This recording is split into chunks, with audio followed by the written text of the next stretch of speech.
A single serpent appears in both Eden and ancient Chinese lore. The same great flood washes over biblical and Mesopotamian stories. These are not mere coincidences, but clues to a hidden history of human connection. Today, you will discover how myths from across the globe are secretly intertwined, revealing a shared human story written long before borders existed. We will trace these narrative threads across deserts and oceans, following the paths of merchants and conquerors who carried these tales. How is it that a story born in one civilization can find a home in another, thousands of miles away, wearing a different name but beating with the same heart? By the end, you will see every ancient story you know in a startling new light, connected to a global tapestry of belief. We will uncover why a dragon can be a monster in one land and a god in another. What does it say about us that our oldest stories are so deeply, mysteriously linked? That bustling marketplace is more than just a scene of commerce. It is a living laboratory for mythology. When a Greek merchant shares a tale of a heroic quest with an Egyptian trader, a fascinating process begins. The story is not merely copied, it is absorbed, reinterpreted, and retold, perhaps with the Egyptian gods standing in for the Greek ones, or the setting shifting to the banks of the Nile. This is cultural collision in its purest form, the moment myths from different societies meet and merge, transforming into something new yet strangely familiar. This process is far more than simple borrowing. It is a complex interaction, a conversation across civilizations fueled by trade routes, migration, and even conquest. Scholar Joseph Campbell once suggested that myths are public dreams, and dreams are private myths, pointing to a shared human psyche from which these universal stories spring. This is why we find the same narrative bones in cultures separated by vast oceans. Consider the Great Flood. This cataclysmic event appears in over 200 different cultures. You hear it in the Mesopotamian epic of Gilgamesh, where the god E warns Utnapishtim to build a boat. You find it in the Hindu scriptures, where Lord Vishnu instructs Manu to save himself from a deluge. The same story echoing from the Middle East to the Indian subcontinent. How did this happen? Was it a shared ancestral memory of a real event, or did the story itself travel, passed from one person to another along ancient trade routes, adapting to each new land it entered? These shared narratives are not accidents. They are the fingerprints of ancient human networks, proof that our ancestors were far more connected than we often assume. This foundational idea of cultural collision opens the door to a deeper mystery, one where gods and monsters begin to cross borders, changing their names but never their essential power. Water, in its terrifying power, connects these ancient stories, but it is not the only element that binds them. Fire also rages through our oldest tales with a similar, haunting universality. From the scorched earth of Norse prophecy to the stolen embers of Greek legend, fire appears as both a divine gift and a weapon of cosmic punishment. In Norse mythology, the fiery end of the world, Ragnarok, is foretold as the sun turns black and the earth sinks into the boiling sea, a final cleansing by flame. Yet in the Greek story of Prometheus, fire is the very spark of civilization, stolen from the gods and given to humanity at a great personal cost. The Aztecs told of how the god Nanahuatzin, covered in pustules, bravely leaped into a divine bonfire to become the sun, bringing light and warmth to a dark world. Here, the same element embodies both destruction and creation, punishment and hope. Why would cultures separated by continents and oceans all fixate on fire's dual nature? Perhaps it reflects a fundamental human understanding, a memory of learning to harness a force that could cook a meal or consume an entire forest. The stories of fire, like the stories of water, seem to be born from a profound, shared experience of the natural world's awesome power. These are not just tales of gods and monsters, they are the deeply encoded memories of our species, grappling with the very forces that shaped our survival.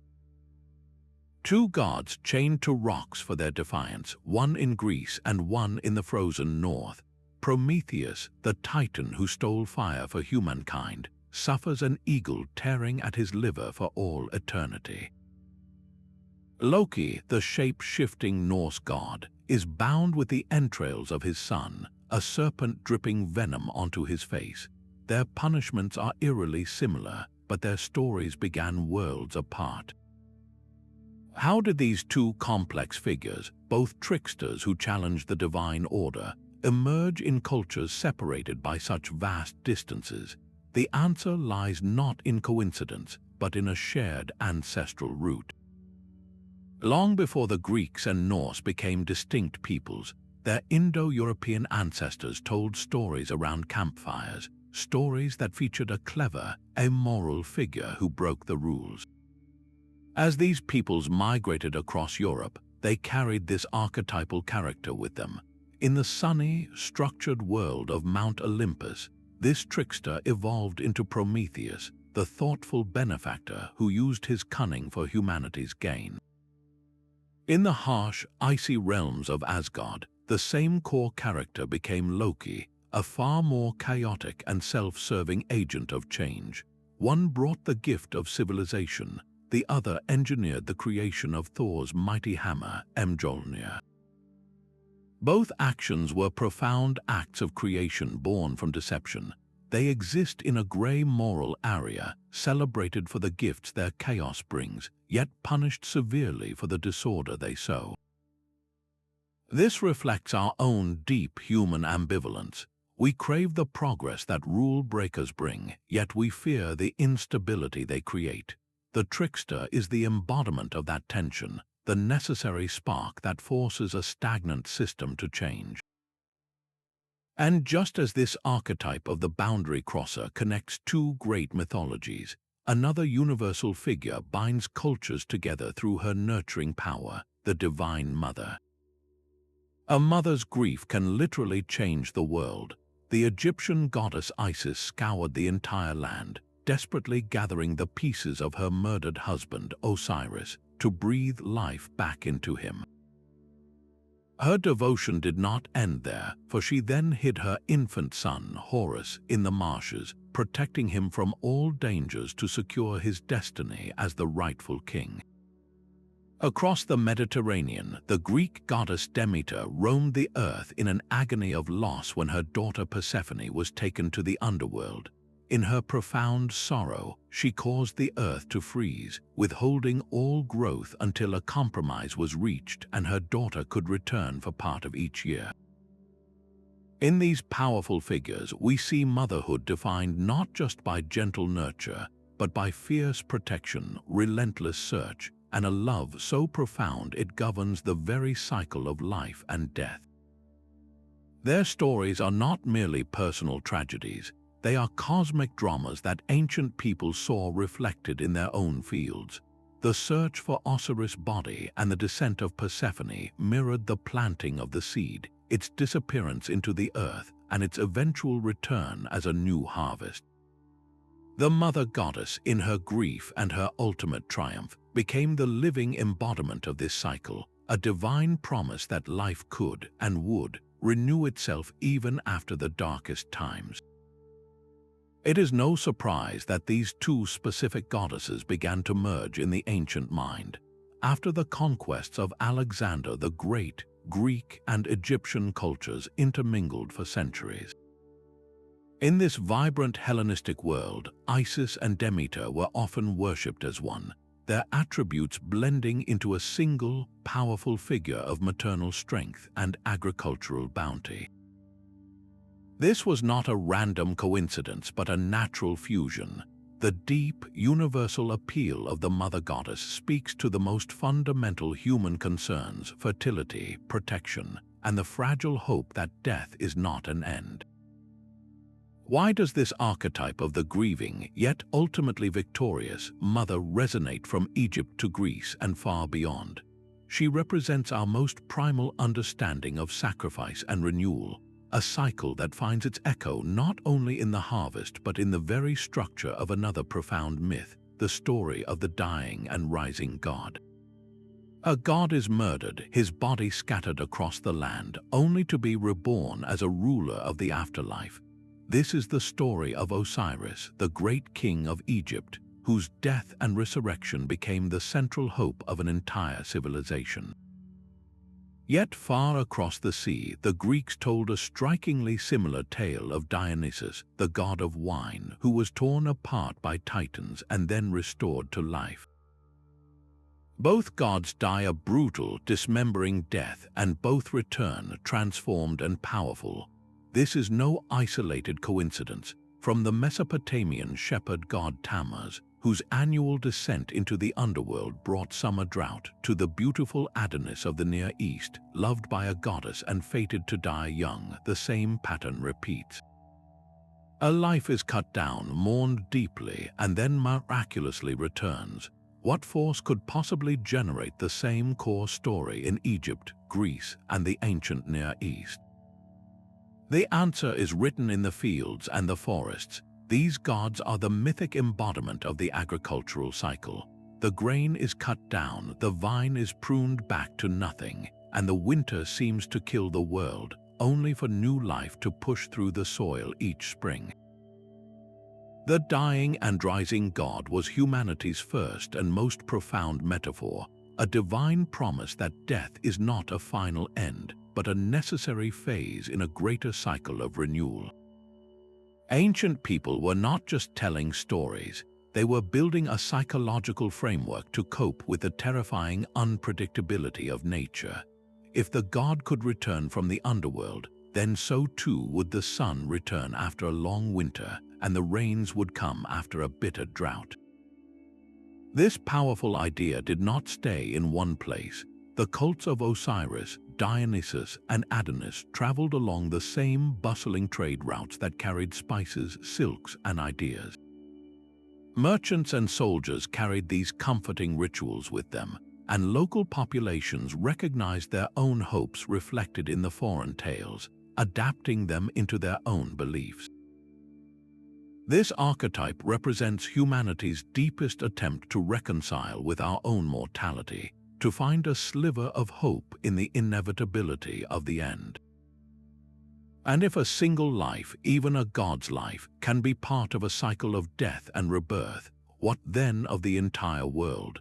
This very question leads our ancestors to envision a far more final and collective end, the ultimate death and rebirth of everything that exists. The world does not end quietly in these stories, it ends in fire and ice. A great winter descends upon the Norse realms, the sun and moon are swallowed, and the stars vanish from the sky. This is Ragnarok, the twilight of the gods, a final, cataclysmic battle where the old world and its divine rulers are utterly destroyed, only for a new, green earth to rise from the waters. Across the cultural divide, the Christian book of Revelation paints a similarly vivid tableau. A final war at Armageddon, the fall of a great city called Babylon, and the defeat of a serpentine beast culminate in a new heaven and a new earth descending from the sky. In both visions, the existing order is not merely damaged, it is completely unmade, purged by divine judgment and cosmic violence to make way for something pristine and pure. The parallels are too specific to ignore. A great battle between established forces of order and monstrous agents of chaos. The death of a major divine figure, be it Odin or Christ. And most importantly, the promise of a glorious rebirth, a world washed clean of its sins and failures. How did these two powerful end-time visions, one from the Germanic north and one from the Middle East, come to share such a similar structure? The answer lies in the clashing of worlds during the Viking Age. Norse traders and raiders venturing south and west did not just bring back silver and slaves. They encountered Christian communities and monasteries, and in those interactions they heard a story of the world's fiery end, a story that may have resonated with their own emerging ideas of Ragnarok. This was not a simple case of one myth copying another. It was a cultural collision where the deep-seated human anxiety about total chaos met a powerful narrative of ultimate justice and hope. Why does this theme of final destruction and rebirth appear with such consistency? These stories are humanity's way of grappling with the fear of societal collapse, of natural disasters, of everything falling apart. They are also profound expressions of hope, a belief that from the ashes of the old and broken, something better and more just can be born. And from the turmoil of these world-ending battles, a specific kind of hero always seems to emerge, one destined to face the chaos and define the new age. A king and a demigod, separated by centuries and geography, walk the same arduous path. In ancient Mesopotamia, the arrogant king Gilgamesh sets out to find the secret of eternal life after the death of his friend Enkidu, battling monstrous guardians and crossing the waters of death. In Greece, the mighty Heracles endures his 12 labors, a penance that sees him wrestling beasts and cleaning stables to achieve immortality. Their stories could not be more different in detail, yet they are built upon an identical framework. Both heroes answer a call to adventure, cross into a supernatural world of immense trials, and return fundamentally changed. This is not a unique phenomenon. From the Mesopotamian epic to the Indian Ramayana, where Prince Rama battles a demon king to rescue his wife, the same blueprint appears again and again. Scholar Joseph Campbell called this the monomyth, the one great story of the hero's journey that underpins so much of our world's mythology. It is a story of departure, initiation, and return. Why would this specific pattern emerge independently across the globe? It seems to speak to a fundamental human process of growth. The call to adventure is that moment we are pushed from our comfort zone. The road of trials represents the hardships and lessons that shape us. The return is the wisdom we bring back to our community. This narrative structure provided ancient societies with a template for understanding courage, resilience, and what it means to overcome the impossible. The journey of Gilgamesh, etched on clay tablets, could have traveled along the Silk Road, its themes resonating with storytellers in distant lands who then crafted their own versions with local heroes and landscapes. But it is also possible that the structure is so universal because it is written into the very experience of being human. We all, in our own lives, embark on small heroes' journeys, facing down our own fears and returning with newfound strength. What is it we so often must confront on that difficult road? Very often it is a dragon. A dragon can be a terrible monster to be slain or a divine bringer of rain. This stark contrast reveals itself in the very nature of the beast across cultures. In the myths of the West, from the treasure-hoarding Fafnir of Norse sagas to the fiery adversary vanquished by St. George, the dragon is an incarnation of chaos. It is a creature of greed and destruction, a force of untamed nature that must be conquered by a hero's sword to restore order and claim a prize. Its death signifies a triumph of civilization over the wild, a core theme in the frontier-building narratives of Europe. Yet travel east along the ancient Silk Road, and the dragon transforms completely. In Chinese tradition, this long, serpentine being is a benevolent celestial power. It governs the rains, rivers, and lakes, a symbol of imperial authority and cosmic balance essential for a thriving agricultural society. It is a creature to be respected and honored, not slain. How can the same serpentine form embody such utterly opposing ideals? The answer may lie in the very landscapes that forged these stories. In the West, with its coastlines and forests, the unknown wilderness was often a threat, a place to be tamed. The dragon became the ultimate symbol of that dangerous frontier. In the agrarian East, where life depended on the predictable flooding of rivers and the arrival of seasonal rains, a powerful water deity was not a monster, but a vital benefactor. Yet both creatures share a profound connection to the primal, uncontrollable forces of the world. They are both manifestations of humanity's attempt to understand and relate to the immense power of nature, whether that power was seen as something to be defeated or something to be petitioned. The stories of these great beasts did not remain isolated. Along the bustling Silk Road, where goods and ideas flowed for centuries, tales inevitably mingled. A Persian caravan guard's description of a monstrous worm could have blended with a Chinese merchant's reverence for the lung, creating hybrid creatures in the art and stories of Central Asia. This cultural cross-pollination suggests that our most powerful symbols are never entirely fixed. They evolve, absorbing the fears and hopes of every culture they touch. If the dragon represents our relationship with the powerful forces of the world above, then another shared mythic space governs our deepest fears of the world below, a realm where every culture, East and West, has imagined a final destination for the soul. A river must be crossed to enter the land of the dead. In Greek tradition, the departed soul pays the ferryman Charon an obol to cross the murky river Styx, passing the three-headed hound Cerberus who guards the gate. In the Norse vision, a frost-covered bridge must be traversed to enter Hell, the hall of the goddess who shares its name, a place of chill mists and quiet. These are not random details. They form a coherent and startlingly similar architecture of the afterlife, complete with a final journey, a formidable guardian, and a strict division of souls. The brave and heroic in Norse myth ascend to the golden halls of Valhalla, while those who died of sickness or old age descend to Hell's cheerless realm.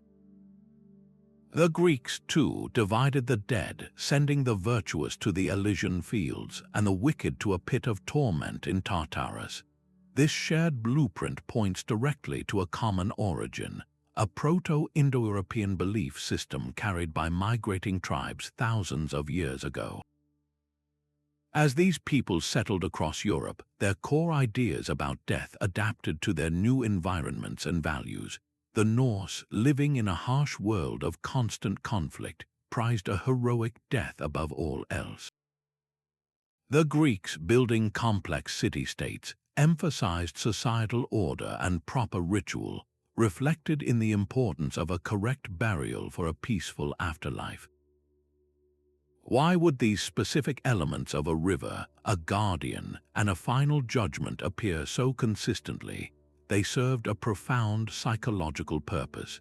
These myths were ancient societies' way of imposing order on the ultimate chaos of death. They provided a narrative that explained the unexplainable, enforced a moral code by promising consequences, and offered a sliver of comfort by suggesting that existence, in some form, continued. The cold grip of the underworld, however, is only one part of the cosmic picture. To find its opposite, we must lift our gaze from the world below to the skies above, where the stories of the sun and moon reveal a different kind of universal wonder. The sun's journey is a story told by every civilization that has ever watched the dawn. In ancient Egypt, the god Ra sailed his solar bark across the sky each day, bringing light and life before descending into the treacherous underworld each night. The Greeks envisioned the same daily trek with Helios driving a chariot of fire, while in Hindu tradition, Surya rode across the heavens in a brilliant chariot drawn by 7 horses. These were not just different names for the same idea. They were parallel interpretations of a single, undeniable truth witnessed by all humanity: the sun's power to create and to destroy. It gives life to crops, yet it can also scorch the earth into desert. This duality is baked into every sun myth, transforming the celestial body into a divine king, a figure of absolute authority who dictates the rhythm of existence. The moon, in its quiet constancy, tells a different kind of story. Where the sun is a king, the moon is often a queen, a figure of profound mystery. The Greek goddess Selene, with her pale crown, gently guided her own chariot across the night sky, a symbol of serene beauty. Far to the east, the Chinese legend of change tells of a woman who consumed an elixir of immortality and ascended to the moon, where she remains as a lonely, ethereal beauty. Her story is intrinsically tied to the lunar cycles, a tale of sacrifice, longing, and the cool, reflective light of night. These moon deities are almost universally connected to the concepts of time, intuition, and the hidden rhythms of nature, from the tides to the female body. Why do these gendered and thematic divides appear so consistently? The sun, with its unwavering daily return, became a natural symbol for order, logic, and patriarchal power. The moon, with its ever-shifting phases, became an emblem of the cyclical, the emotional, and the deeply feminine, a cosmic counterbalance to the sun's blazing certainty.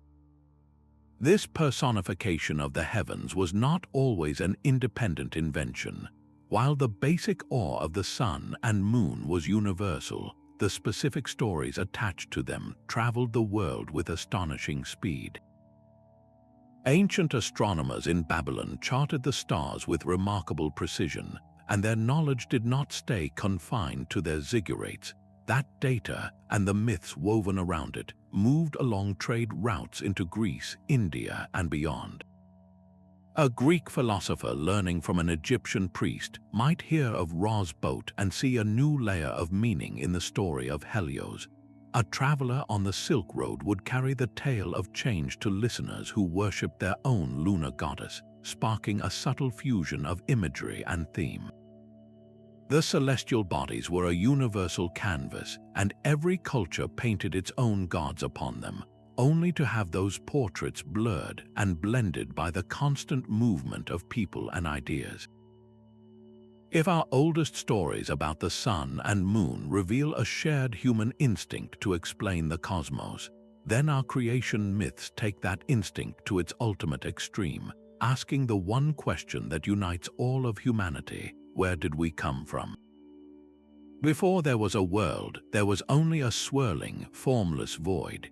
The Babylonian Enuma Elish calls this the mingled waters of Apsu and Tiamat, a primordial ocean from which the first gods emerged, leading to a cosmic war where the god Marduk slays the dragon Tiamat and fashions the heavens and earth from her divided body.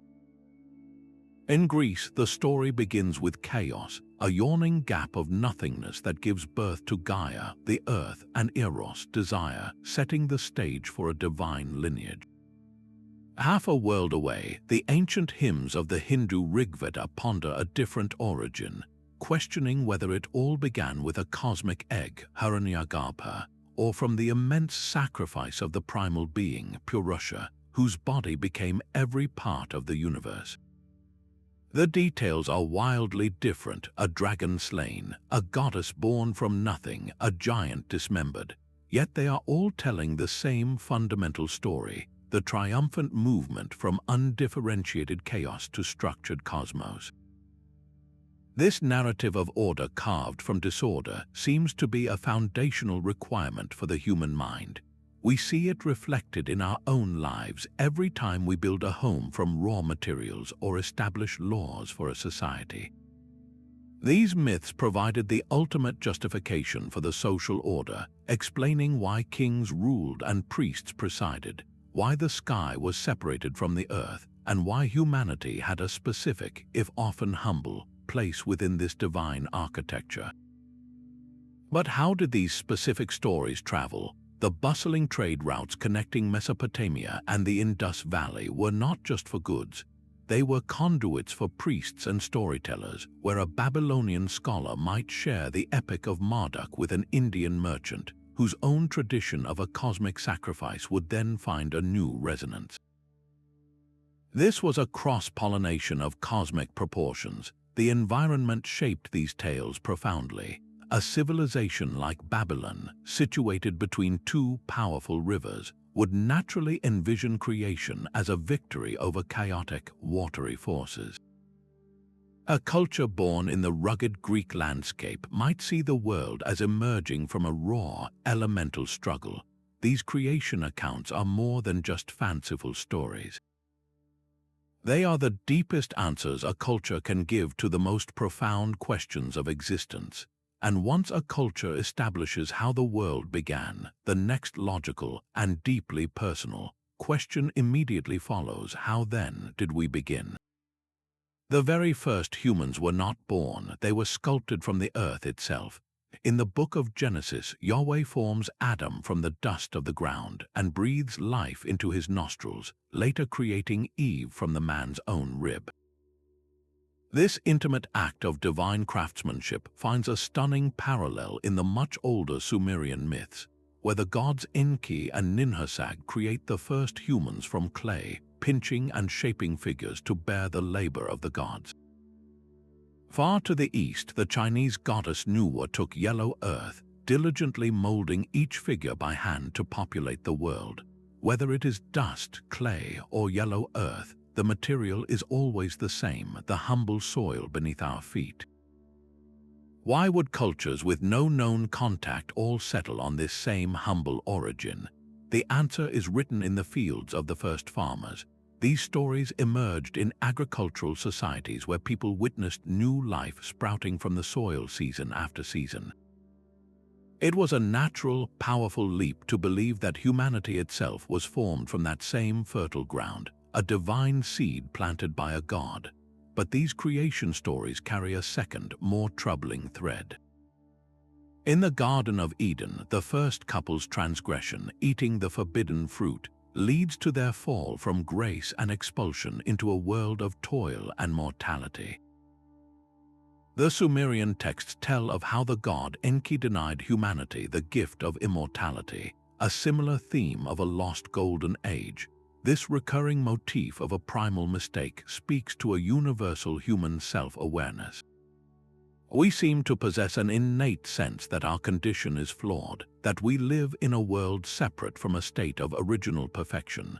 These myths provide an explanation for that deep-seated feeling, a story for why we must work so hard, why we suffer, and why we die. They are not just tales of how we were made, but why our lives are the way they are. They address the most profound questions of identity and purpose, framing humanity as beings with a divine spark, yet eternally marked by a fundamental error.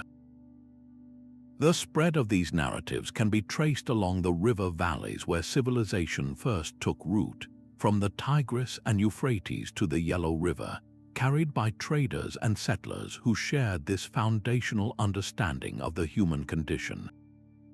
If our oldest stories tell us we were shaped from the earth, then the tales passed down through generations are the very breath that gave that shape its soul, the living memory of who we are.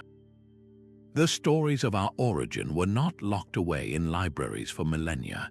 They lived and breathed on the tongues of bards and the lips of traders, carried across mountains and deserts long before the first word was ever carved into clay.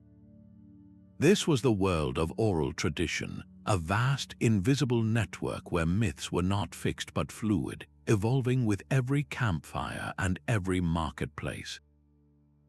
A storyteller reciting the epic of Gilgamesh in ancient Mesopotamia might emphasize the hero's grief, while a merchant sharing the same tale in Anatolia might highlight his quest for treasure, subtly reshaping the narrative to resonate with his new audience. This was not a flaw in the system, it was its greatest strength. The flexibility of oral storytelling allowed myths to be remarkably portable, shedding purely local details and absorbing new ones as they traveled, which made them perfect vehicles for the cultural collisions we have been tracing. To ensure these vast stories survived generations without a written text, storytellers employed powerful mnemonic tools. They built their tales with a strong, rhythmic meter, with predictable rhyme and formulaic repetition. Think of the familiar epithets in Homer's Odyssey, the wine-dark sea or the rosy-fingered dawn. These were not just poetic flourishes, they were memory aids, structural pillars that allowed a bard to reconstruct a thousands-line epic from memory, ensuring the core of the story remained recognizable even as its finer details adapted. This oral river of story eventually met the dam of writing, when the Epic of Gilgamesh was finally pressed into wet clay, or when the Indian Vedas were meticulously transcribed, a fascinating tension emerged. The written word standardized a single version, freezing a story in time and granting it immense authority. Yet the oral versions did not simply vanish. They continued to live and change in the spoken word, often merging with the written tales in unpredictable ways. How did this dynamic serve cultural exchange? A written text could carry a story accurately over vast distances, but it was the living, breathing oral tradition that allowed it to truly take root in a new land. A traveling monk might bring a Buddhist sutra on a scroll, but it was the local storyteller who would retell its parables, weaving in familiar spirits and local landscapes, creating a unique synthesis that was neither purely foreign nor entirely native. This was the true alchemy of the ancient world, the moment a story was no longer simply transmitted, but truly transformed, finding a new home in the human heart. A god can be born from a political decree. In the wake of Alexander the Great's conquests, the Greek rulers of Egypt, the Ptolemies, faced a profound challenge. They needed to govern a land of ancient traditions with a population of both native Egyptians and newly arrived Greek settlers. Their solution was not just administrative but divine. They forged a new god, Serapis, in the fires of Syncretism. This deity combined the deep underworld resonance of the Egyptian god Osiris with the fertile, bull-like vitality of the Apis, then fused these attributes with the familiar authority of the Greek father god, Zeus. Serapis was a deliberate creation, a theological bridge designed to give both cultures a shared figure of worship, a single divine king who could unify a fractured kingdom. This was not an isolated event. Across the Roman Empire, a similar pattern unfolded as legions marched and trade routes solidified. When the Romans arrived in Britain, they encountered the Celtic goddess Sulis, a powerful spirit of the hot springs at Bath. Rather than suppressing her worship, they saw a reflection of their own wise goddess Minerva.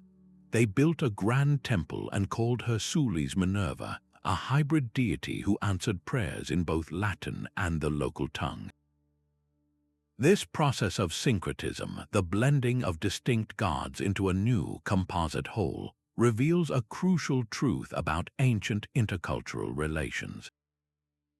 It was a tool of immense practical wisdom, for a conquering power forcing a foreign god upon a subject people was a recipe for rebellion.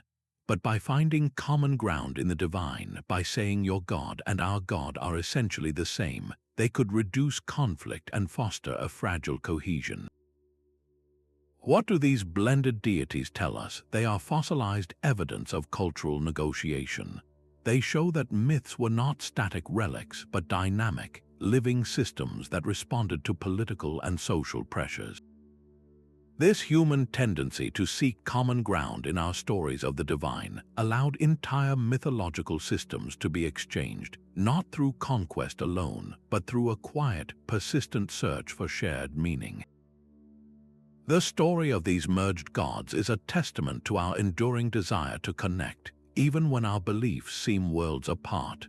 Three great pantheons, each a sprawling divine family, ruled the ancient world from Greece to Scandinavia to India.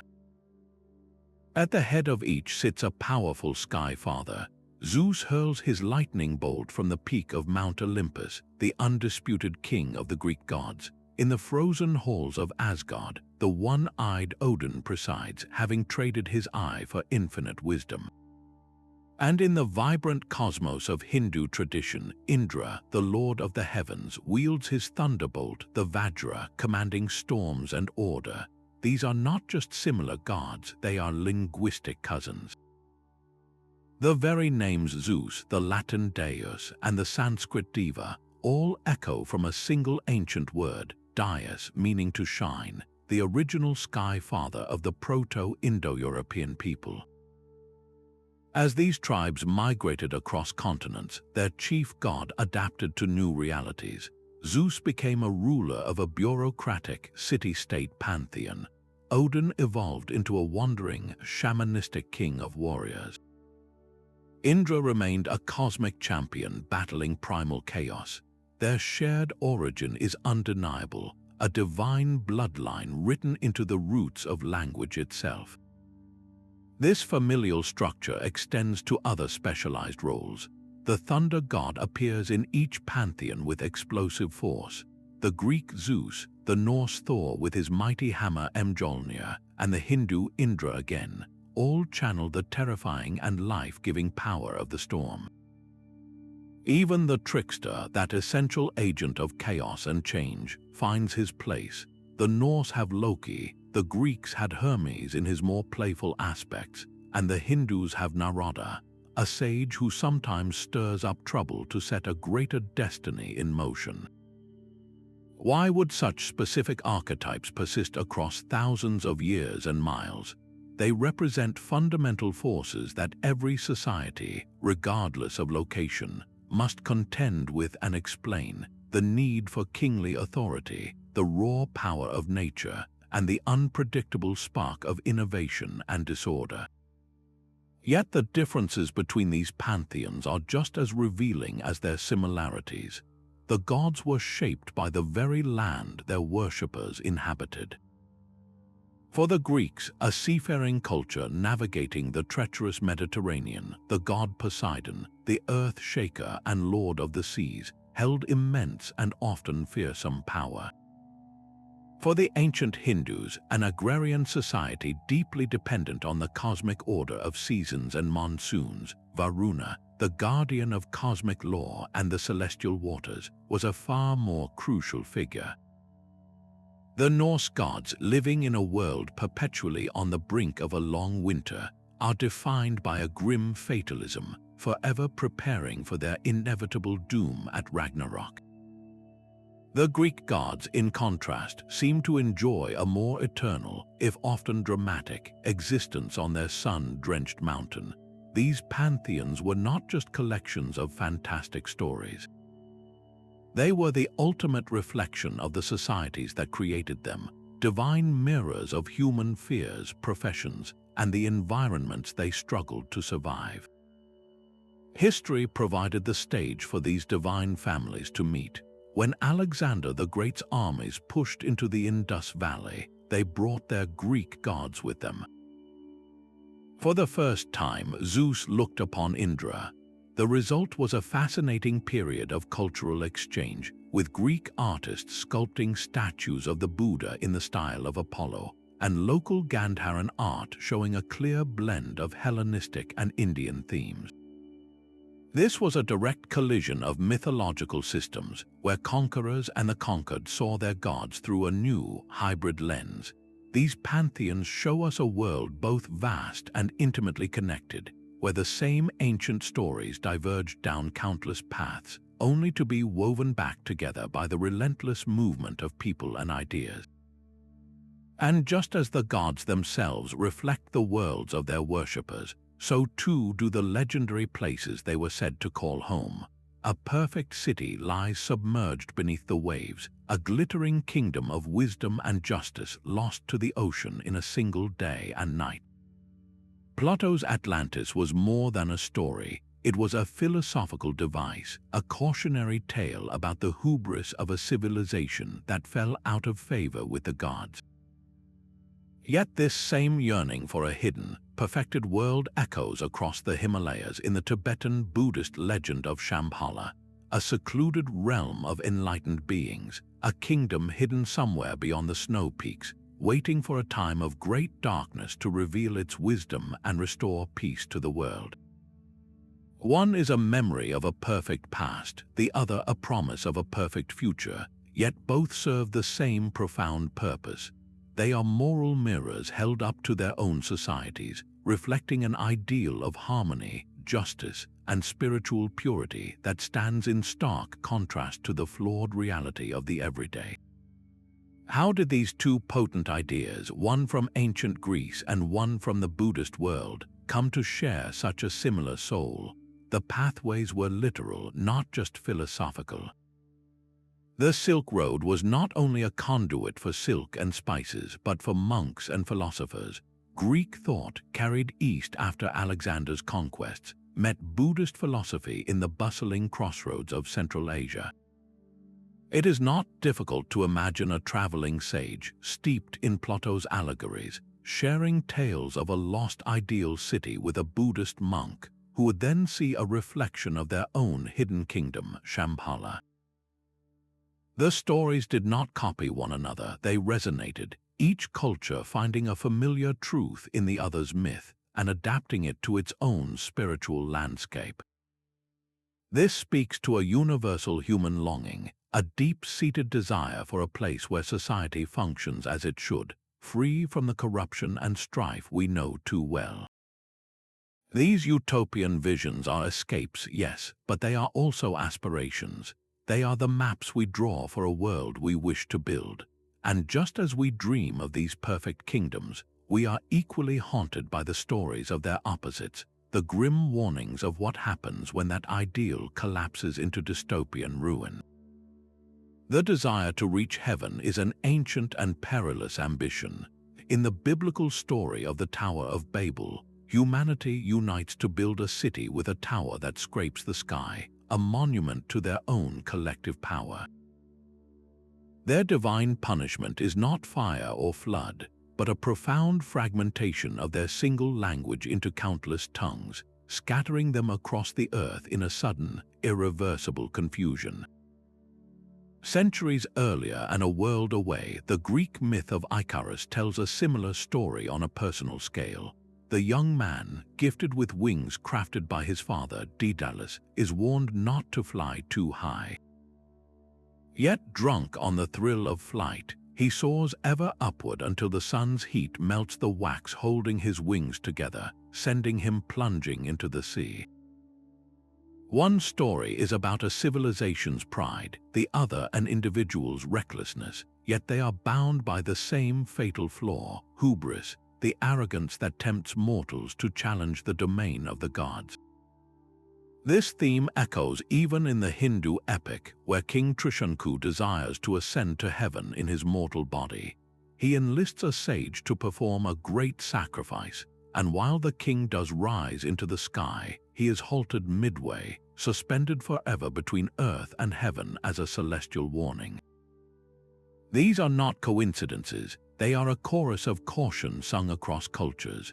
In the fragile stability of early agricultural and urban societies, where the harvest and social order were paramount, these myths served as powerful social regulators.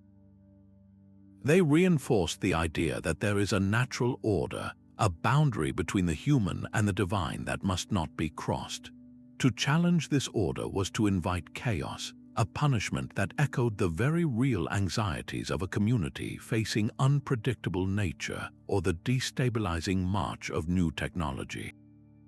The tower was a marvel of early engineering, the wings a feat of ancient invention, yet the stories insist that progress without humility is a catastrophic failure.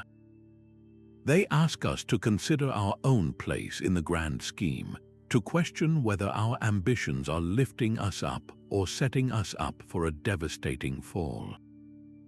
But if these myths warn of the dangers of reaching too high, there is another force powerful enough to build its own bridges across any divide, a force that often defies the gods themselves, love. A wall divided two lovers, a crack in the stone their only means of communication. This is the Roman story of Pyramus and Thisbe, a tale of whispered conversations and a fateful misunderstanding that led to a double suicide, staining the white mulberry berries with their blood. That same heartbreaking narrative of forbidden love echoes powerfully in the desert sands of the Middle East with the Arabic legend of Layla and Majnun, where a poet's obsessive love for his childhood sweetheart drives him into madness and exile. It resonates again across the world in the Chinese legend of the butterfly lovers, Liang Shanbo and Zhu Yingtai, two souls who could not be united in life but transformed into a pair of butterflies forever intertwined in death. Though their settings are worlds apart, these stories share an identical emotional architecture.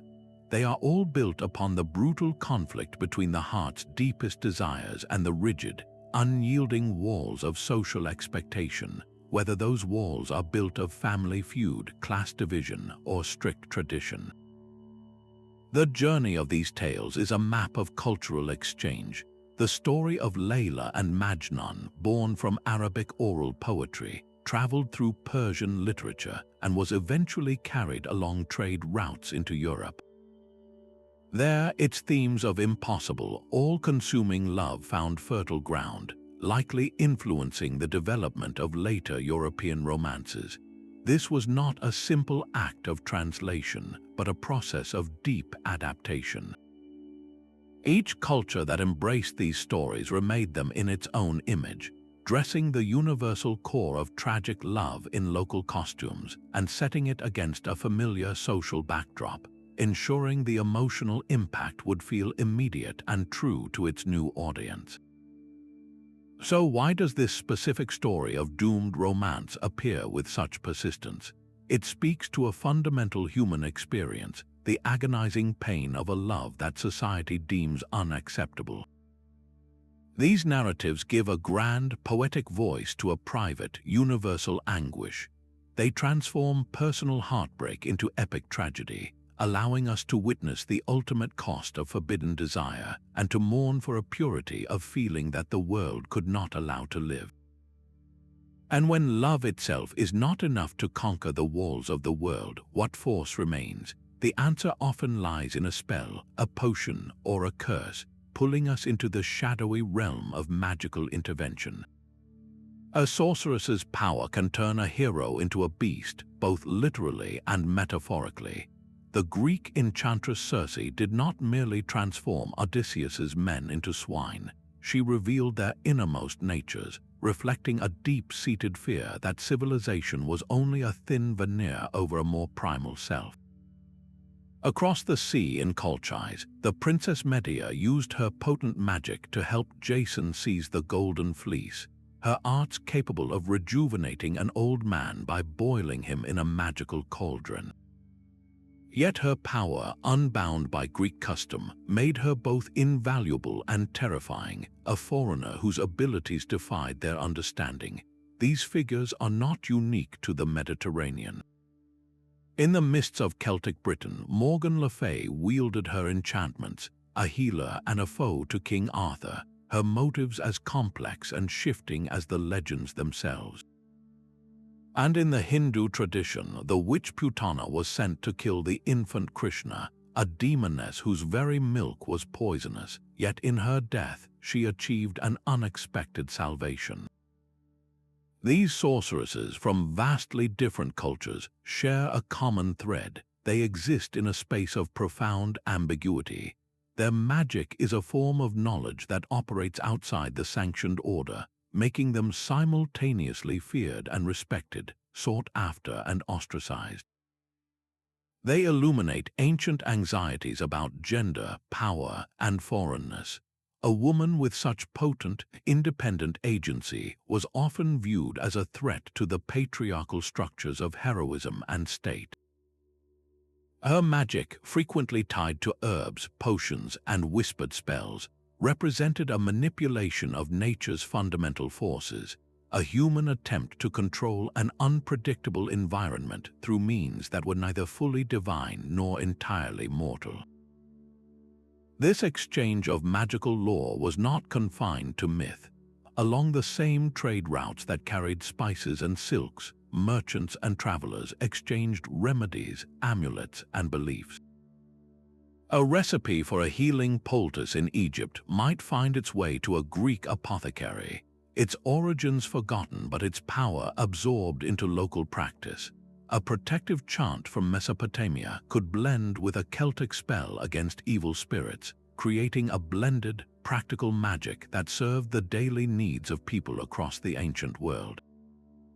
The mythical sorceress is the archetype of this forbidden knowledge, a figure who embodies the danger and the allure of the unknown. Her story asks us who holds the right to wield power and what we fear in those who are different. Just as these enigmatic figures commanded the animal world, transforming men into beasts, so too have animals themselves held a powerful and universal symbolic place in the human imagination. A serpent can be a tempter in a garden or the very coil that holds the universe together. This single creature slithers through our oldest stories, wearing a mask of pure evil in one and a crown of divine wisdom in the next. In the Bible, it is the deceiver in Eden, the catalyst for humanity's fall from grace. Yet journey to Hindu tradition, and you find the great serpent Shesha, upon whose countless hoods the god Vishnu rests, supporting the cosmos itself. Cross the ocean to ancient Mesoamerica, and the feathered serpent Quetzalcoatl is not a monster but a creator god, a bringer of knowledge and civilization. How can one animal embody such utterly contradictory ideals? The answer lies partly in the serpent's own paradoxical nature. It is a creature of both the earth and the underworld, its venom capable of bringing death, while its regular shedding of skin presents a powerful, universal symbol of renewal and rebirth. Its very biology made it a walking metaphor, feared for its danger yet revered for its seemingly magical ability to rejuvenate itself. This inherent ambivalence allowed different cultures to project their deepest fears and highest hopes onto its sinuous form. Where an agricultural society feared the chaos of the untamed wild, the serpent became a symbol of that chaos. But in a culture that saw the cyclical nature of life as sacred, that same serpent became an emblem of eternity. These symbolic interpretations were not destined to remain separate. When the Old World collided with the New during the Columbian Exchange, Spanish missionaries recoiled at the worship of Quetzalcoatl, seeing only the devil in the feathered serpent's likeness. They could not comprehend a world where their ultimate symbol of evil was another civilization's ultimate symbol of creation.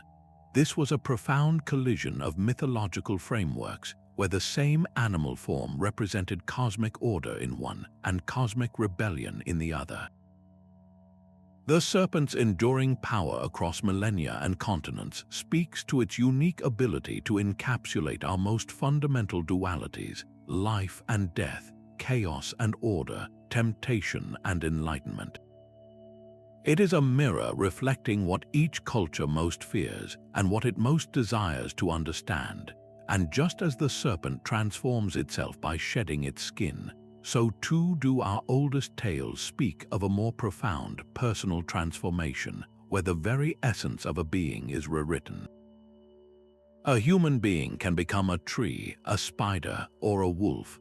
Ovid's Metamorphoses captures this unsettling truth in its very title, a sprawling epic where the boundaries of the self are perpetually in flux.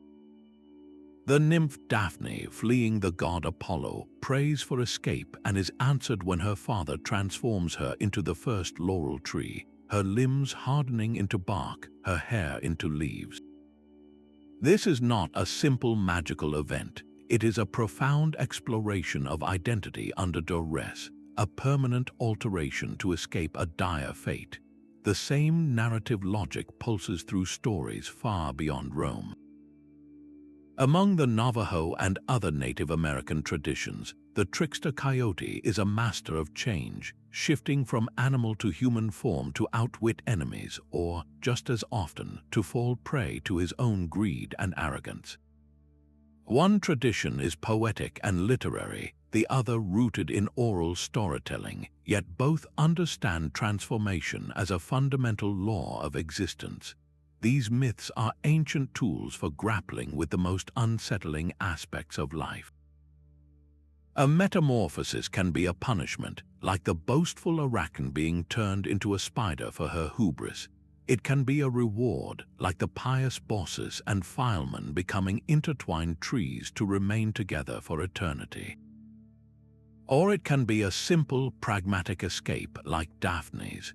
This fluidity between human, animal, and plant reveals a worldview where all life is interconnected, part of a single, mutable fabric. The spread of such a potent concept was inevitable along the world's storytelling networks. A Roman legionary might have carried a tale of transformation to a Germanic tribesman, who would then see its reflection in his own local legends of shape-shifters. The idea was resilient because the experience it describes is universal. We all undergo profound changes, not of body, but of spirit and circumstance. Adolescence, falling in love, experiencing loss, moving to a new land, these are all internal metamorphoses. The myths provide a framework, a symbolic language to process the terrifying and exhilarating fact that we are never truly fixed, that our very selves are subject to the currents of time and fate. They ask us what we would become if pushed to our absolute limit, and in doing so, they prepare us for the smaller, real transformations that define a human life. If our physical forms can be so utterly rewritten in story, then the ultimate transformation must be one that occurs entirely within, a journey not of the body, but of the soul toward enlightenment.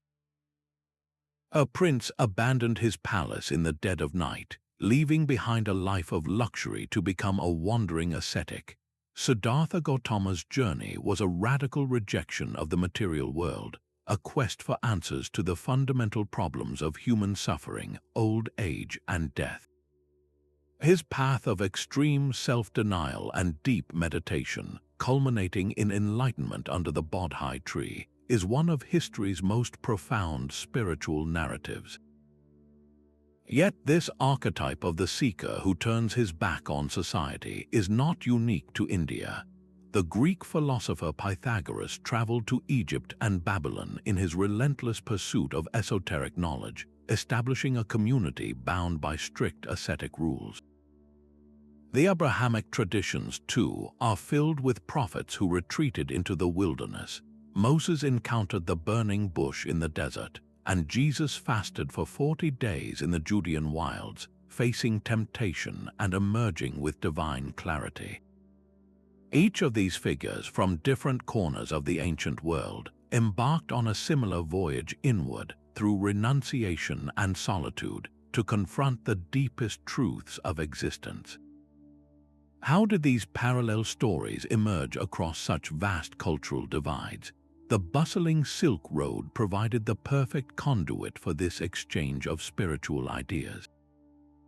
Buddhist monks traveling west would have shared the tale of the Buddha's great renunciation with Greek philosophers and Zoroastrian mystics in the trading hubs of Central Asia. These listeners would have recognized a familiar pattern, a shared understanding that true wisdom often requires a stripping away of worldly comforts and a direct confrontation with the self in the emptiness of the wild. This was not mere borrowing, but a powerful resonance. The shared theme points to a universal human impulse, a yearning for meaning that transcends the temporary satisfactions of wealth and power. Why does the path to enlightenment so often lead away from the city and into the desert or the forest? Society, with its noise and demands, can be a distraction from the inner voice.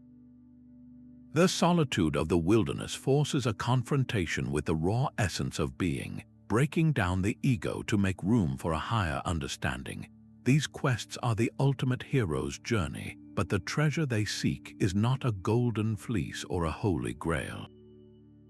It is an internal transformation, a sacred knowledge that reorders the very universe for the seeker. The revelation found in the silence does not remain a personal secret, however. It becomes a truth to be shared, a new vision that often manifests in the discovery of something meant to guide all of humanity. A sacred cup holds the power to heal a wounded king and restore a barren land. This is the Holy Grail, the ultimate quest of Arthurian legend, a vessel sought by the purest knights for its divine connection. Yet this Christian relic is not alone in its power.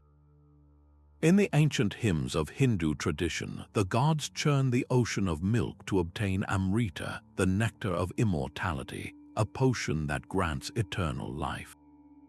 And in the deep mists of Celtic Wales, the cauldron of the giant Bran the Blessed could miraculously restore the dead to life, though they would be left without the power of speech. A cup, a nectar, a cauldron. Though their forms differ, their essential promise is the same, a direct conduit to divine grace, eternal life, or ultimate wisdom. These are not just powerful trinkets, they are the physical embodiment of humanity's most profound yearning to transcend our mortal limitations and touch the eternal. Why would such distinct cultures envision their ultimate prize as a container, a vessel meant to be filled? Perhaps it speaks to our most basic understanding of receiving a gift, of being an empty thing waiting to be filled with a sacred substance, whether it is grace, knowledge, or life itself. The journey of the Grail itself is a map of cultural collision. As crusaders and merchants traveled to the Middle East, they encountered not only new lands but also new stories. They heard Persian tales of magical goblets and may have learned of Hindu concepts of a life-giving elixir. Returning to Europe, these motifs blended with the powerful Celtic cauldrons of rebirth that were already deeply rooted in the local soil of Britain. The Grail we know from medieval romances is the product of this fusion, a Christian chalice that also possesses the magical regenerative powers of a Celtic cauldron. What do these objects truly symbolize across their cultures? They represent the ultimate unattainable, a goal so pure that the quest itself becomes a spiritual trial. The pursuit is never simple. It demands epic battles, both external and internal. Knights joust for the honor of approaching the Grail, while Hindu gods and demons fought a celestial war over the Amrita.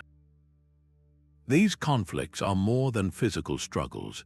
They represent the immense effort required to achieve enlightenment or salvation, the constant battle against our own demons of doubt, ego, and sin. The sacred vessel is never just found, it is earned through a supreme test of character, a theme that resonates with our own human struggles to achieve something truly meaningful.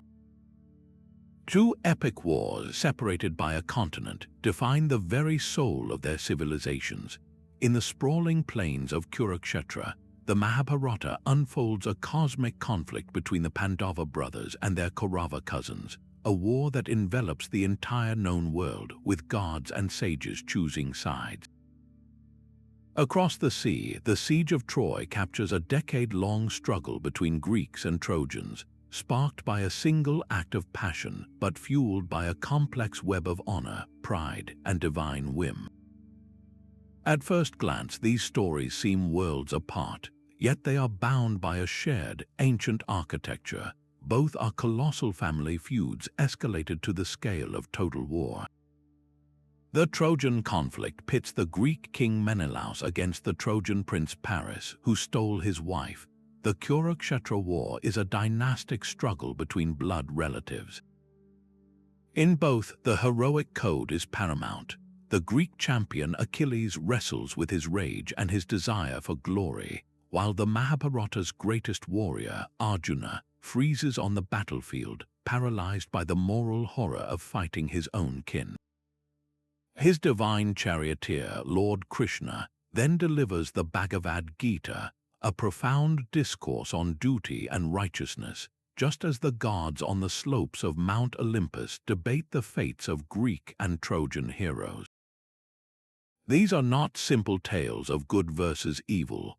They are murky, complex explorations of dharma and honor, where right action is often agonizingly unclear and the consequences of choice are devastatingly final. How did two such intricate narratives from India and Greece come to mirror each other so closely? The roots may stretch back to a common Indo-European ancestral culture, whose warrior ethos and poetic traditions branched out as its people migrated.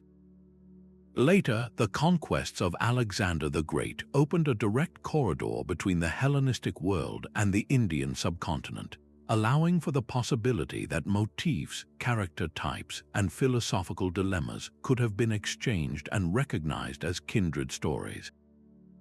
These epics function as cultural touchstones because they are more than history.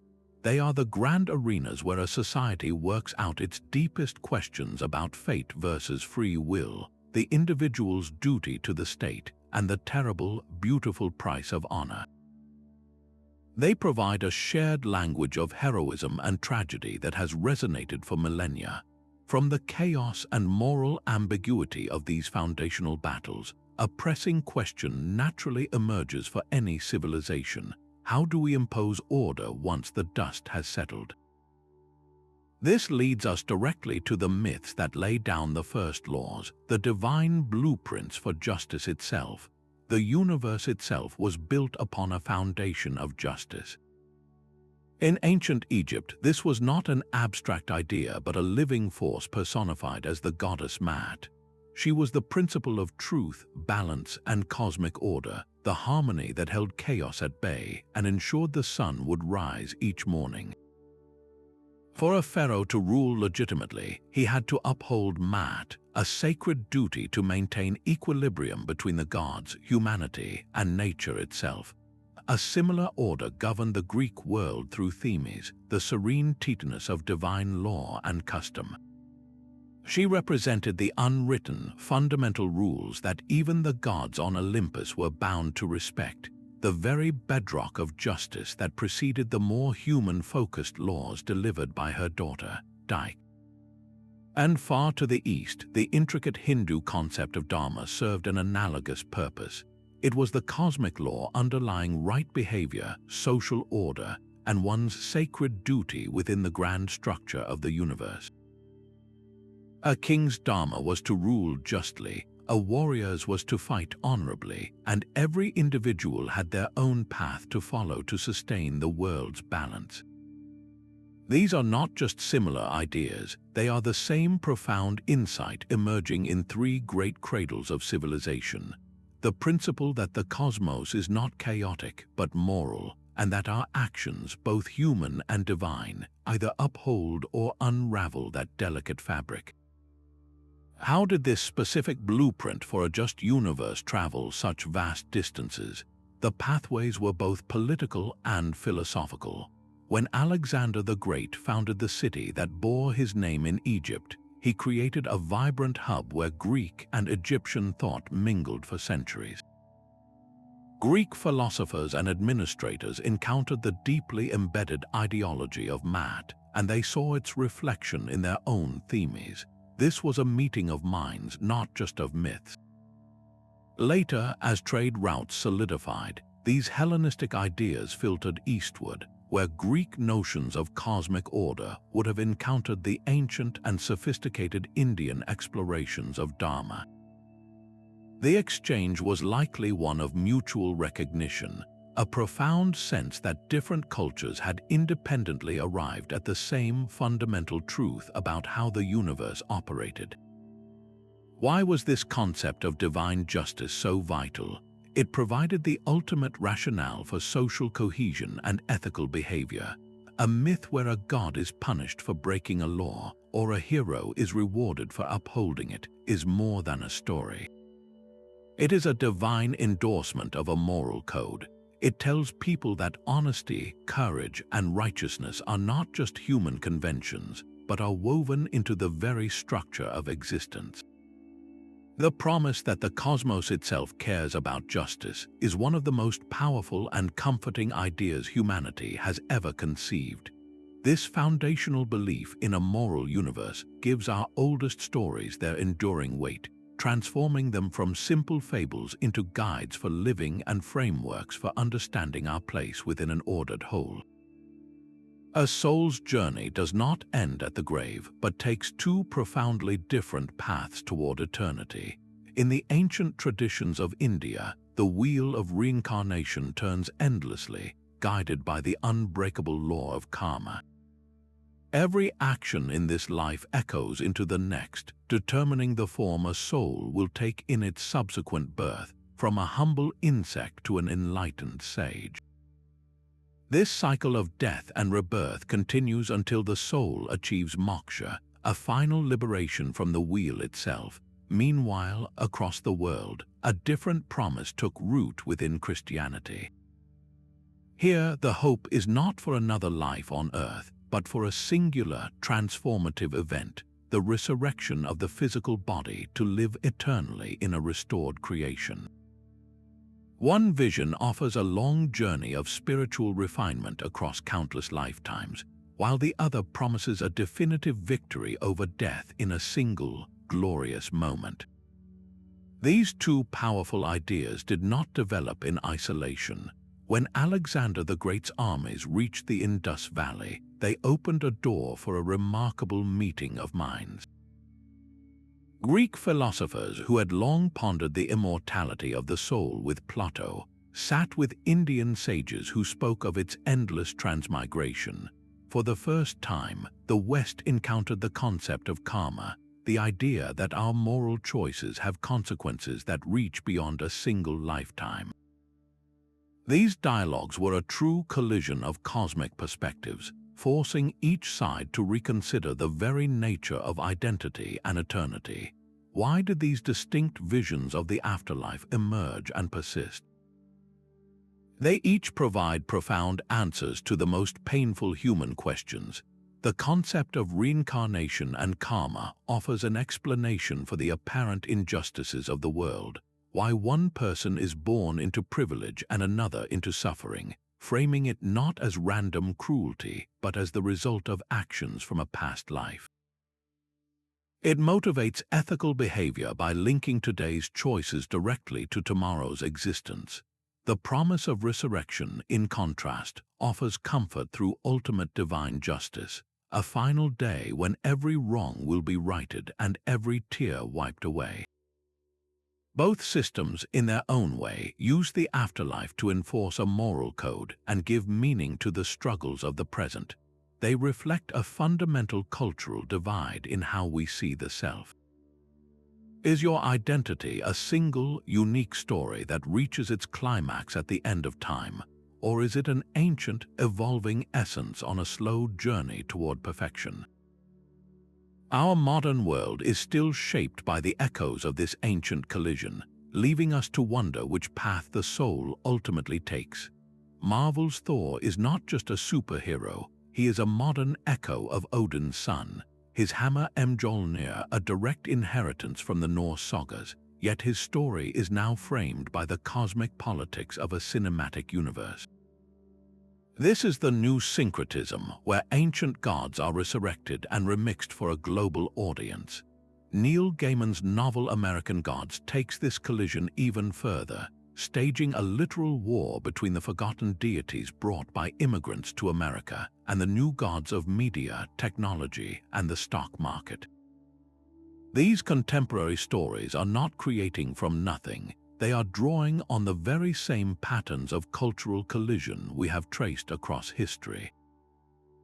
The globalized machinery of film, television, and literature has become the new Silk Road, a digital network accelerating the exchange of mythological ideas at an unprecedented speed.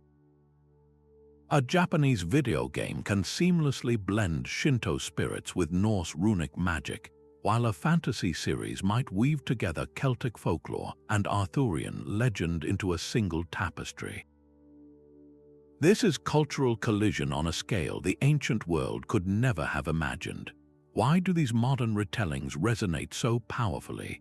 They serve the same essential purpose as the oldest myths, providing frameworks to grapple with our own modern anxieties. We face questions of identity in a multicultural world, the dizzying pace of technological change, and the search for meaning in an increasingly secular society. The story of Thor adapting to life on Earth in a superhero film is a myth about navigating cultural displacement. The struggle of old gods in American Gods is a poignant allegory for the immigrant experience and the loss of tradition in the face of a homogenizing global culture. Our media has become the new campfire, the new marketplace, where these universal human concerns are explored and exercised through stories that feel both comfortingly ancient and thrillingly new. As these narrative threads continue to intertwine, we are left to wonder what new pantheons will be forged in the digital fires of the next century. Our journey through these colliding tales reveals a single, stunning truth: that our oldest stories belong to everyone.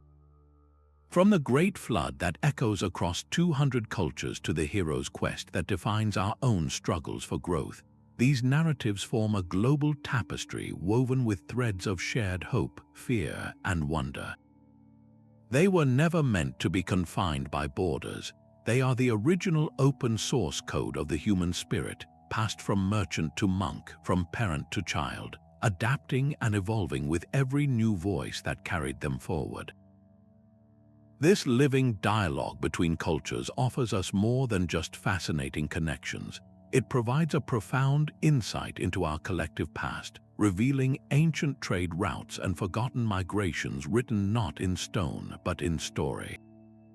More importantly, it points to the universal experiences that bind us all: the grief of a mother, the defiance of a trickster, the longing for justice, and the search for meaning in a vast cosmos.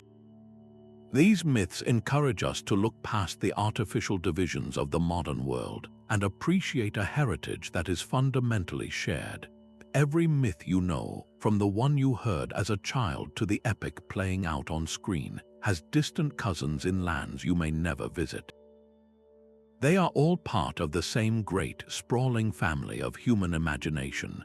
We would love to hear which of these connected stories surprised you most, so please share your thoughts in the comments below. Thank you for joining this exploration of the blurred lines of mythology.